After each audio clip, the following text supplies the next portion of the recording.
Drahí Slováci, dnes tu sedím spoločne s Richardom, s členom petičného výboru petície za slobodu slova, za ukončenie väzby Daniho Kollára. Rišo, ahoj. Ahoj Peťa, ja te ďakujem za záujem rozprávať sa o tom s nami. Zdravím všetkých Slovákov, Slovenky a všetky gendrovo vyvážené pohlavia. Rišo, čo nám vieš povedať o záujme o petíciu? Prichádzajú e-maily, majú ľudia záujem, chcú? Musím povedať, že na to, že zatiaľ to zdieľame tak poskromne, tak je záujem dosť veľký. Chodia nám maily denne, na dennej báze poviem desiatkách. Viem, že sú distribuované petičné hárky aj inou formou, osobnou. A na to celé, ako to je rozbehnuté, to vyzerá dosť sľubne a myslím, že v rádoch týždňov budeme mať dostatočný počet podpisov na to, aby sme mohli s tou petíciou ísť na generálnu prokuratúru, na čo sa veľmi teším na stretnutie s našim generálnym prokurátorom Marošom Žilinkom a veľmi rád by som sa ho do očí opýtal dôvod väzby Daniho Kollára. Viem, že ty tak aj komunikuješ priamo s Danim. Dani teda predpokladám, že vie o tejto akcii, ktorú sme preňho vlastne spravili. Bola to vlastne, ak môžem takto verejne povedať, nie iniciatíva Daniho, ale ľudí naša. A čo on na to hovorí? No, chcem aj teda vysloviť poďakovanie od Daniho pre ľudí, ktorí sa aktívne zapájajú do tejto činnosti, aj do mnohých iných, o ktorých zatiaľ neviete, ale dozviete sa. Je vďačný, určite vďačný, aj keď teda musím úprimne povedať za ňoho aj ja, teda som čakal trošičku vyššiu aktivitu aj od iných, z iných kruhov ako len z bežných ľudí, hej, tak to poviem. Ale v princípe sme na začiatku, tá väzba síce už trvá viac ako mesiac, ale keď je to my ako kvázi neskúsení, možno, že ľudia, ktorí sme sa dali dokopy v takýchto veciach, tak na to všetko je, myslím, sme na dobrej ceste a okrem toho chystajú mnohé iné aktivity, o ktorých vám dáme onedlho vedieť. Určite ste, to môžem spomenúť, určite ste zaregistrovali už chystaný festival za slobodu slova, na ktorom tvrdo pracujeme. Nie je to jednoduché v našich podmienkach, keďže napríklad firma ESET nás zatiaľ nepodporila, neviem prečo. Takže sú tie finančné zdroje obmedzené, ale verím, že my to dáme. A hlavne tou spolupatričnosťou medzi ostatnými ľuďmi sa dopracujeme k výsledku. Ešte sa ťa spýtam, pretože chodí aj mne niekoľko dotazov, či ten vlastne e-mail na tú občiansku spoločnosť, na to združenie, čo sa častokrát zdieľa cez Daniho, či je to stále aktuálne, či vedia ľudia poslať nejaké finančné prostriedky a či sa tieto finančné prostriedky aj dostanú Danimu. Áno, Danimu sa dostane všetko do eura, ktoré ľudia pošlú na tento účet. Je zverejnený na hlavnom kanáli, je tam poštová adresa, kde mu viete písať a on každému veľmi rád odpíše, len teda dajte mu čas, pretože tá pošta je kontrolovaná.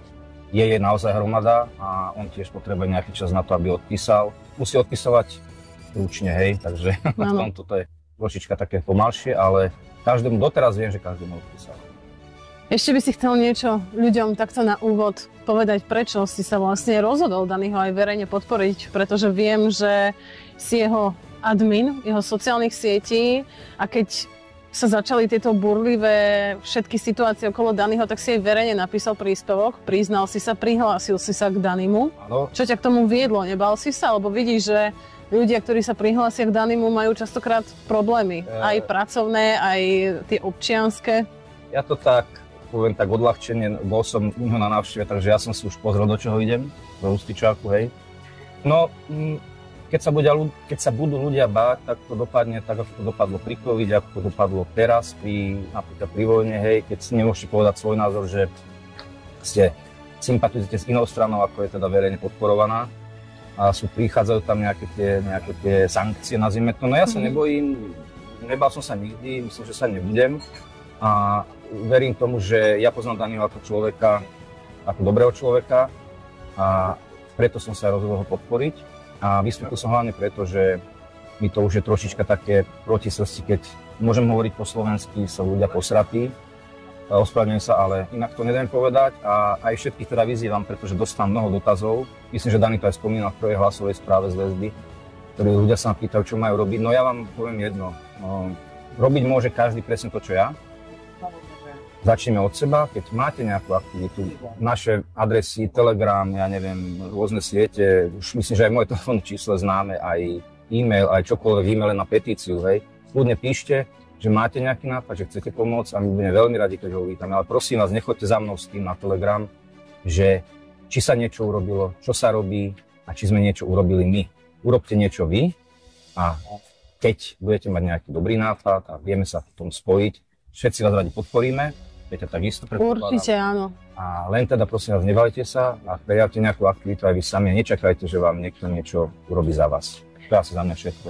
Úplne súhlasím, ja len doplním, že Slováci musíme si uvedomiť, že úroveň demokracie v našich rukách. Sloboda nie je zadarmo, demokracia nie je zadarmo a keď dnes dovolíme, aby bol daný, perzekuovaný za názor, za slobodný názor, na ktorý má ako fyzická osoba demokraciou a ústavou garantované práva, na druhý deň to môžete byť kľudne ktokoľvek, jeden z vás. Môžeme to byť my. Tu nejde ani tak o Daniho, ako o samotnú demokraciu a slobodu slova. Potrebujeme sa navzájom a dnes nás potrebuje Dani. Ďakujem za krásne slova, Peťa, bolo to veľmi pekné. Ja teda môžem len súhlasiť, naozaj bojujeme za všetko, nielen za ňo. Bojujeme sami za seba a za to, aby tu konečne tá demokracia zavládla, ktorá je tak proklamovaná už 30 rokov. Od nás zatiaľ všetko a je zverejnený e-mail. Keď chcete pomôcť, priložiť ruku k dielu, neváhajte nás kontaktovať. Zatiaľ ti ďakujem. Ja ti, Peťa, ďakujem. Ja by som povedal, že je to OK, čo povedal.